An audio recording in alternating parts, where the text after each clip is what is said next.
یک سال قبل از اینکه دچار زوال عقل و آلزایمر بشید، مغز شما علائمی نشون میده.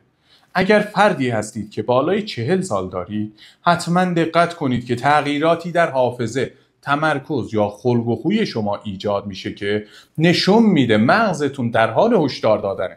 نشانه اول، وارد اتاق میشید و فراموش میکنید که چرا اصلا وارد این اتاق شدم.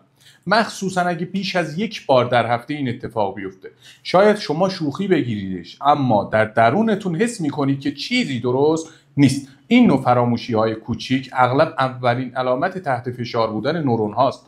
نشانه دو، هنگام انجام کارهای ساده تمرکزتون رو از دست میدین. مثلا مطالعه، کار کردن یا حتی دنبال کردن یک مکالمه براتون سخت میشه.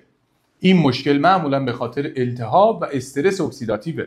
نشانه سوم، احساس میکنید زودتر از قبل تحریک پذیر، مضطرب یا مه‌آلود شدید. این علامت نشون میده که مغز شما تغذیه کافی دریافت نمیکنه. پس چجوری میتونیم این آسیب‌های ایجاد شده رو برعکس کنیم؟ میتونید تمرینات قدرتی مثل اسکوات بزنید، ورزش‌های هوازی، همیشه در حال یادگیری مداوم باشید و تغذیه سالمی داشته باشید. ماهی، روغن زیتون، امگا 3، مغزهایی مثل گردو و همچنین مهمتر از همه خواب کافی و با کیفیته که حتما باید داشته باشید.